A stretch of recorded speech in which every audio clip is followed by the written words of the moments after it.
Hey, thanks for being here with me today. I don't want to waste any of our time together as we know how precious our time is for ourselves and for our residents.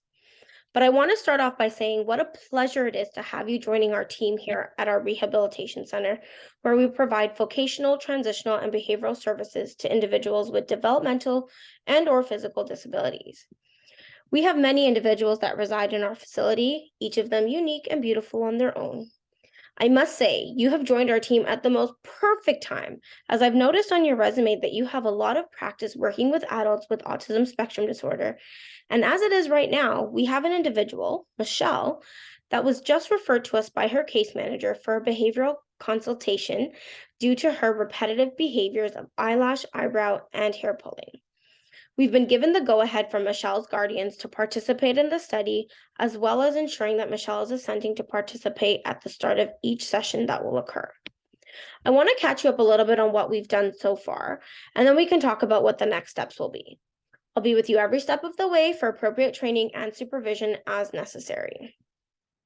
So we started off with the questions about behavioral function, which is a questionnaire for behavior, QABF, to assess the behavior in a variety of environmental variables to identify if any of these variables maintain the behavior. The QABF suggests that the behavior might be maintained by non-social function. Through direct observations, we were also able to find that one of Michelle's strongest reinforcers based on a preference assessment were her stickers. And stickers successfully compete with the eyelash, eyebrow, and hair pulling.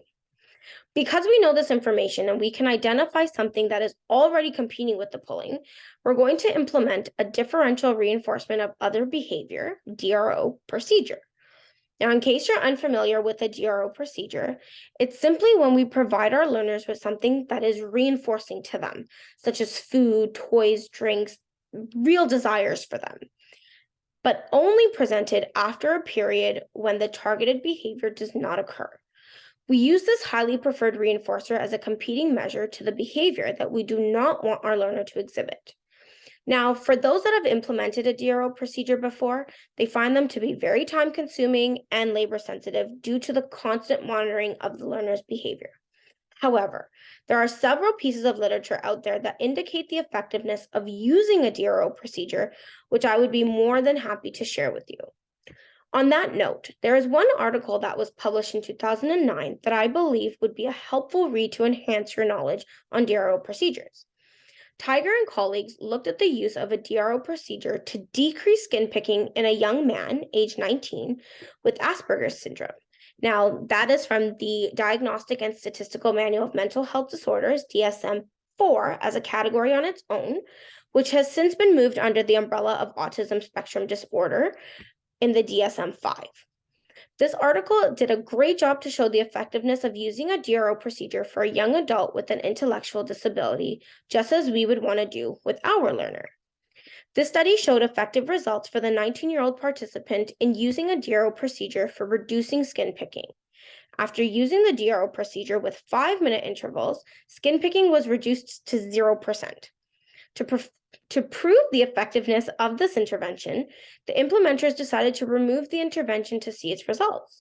This caused the learner to revert to near baseline levels, and with the re-administration of the intervention, skin picking went back down to near levels of non-occurrence.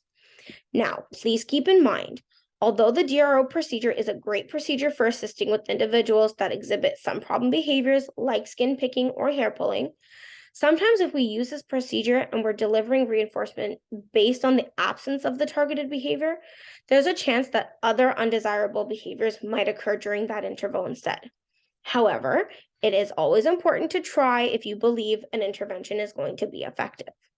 With that being said, the DRO procedure that we are going to use is going to consist of 2 conditions, each beginning at 6 seconds. This time was determined based on baseline results, and then it will be alternated.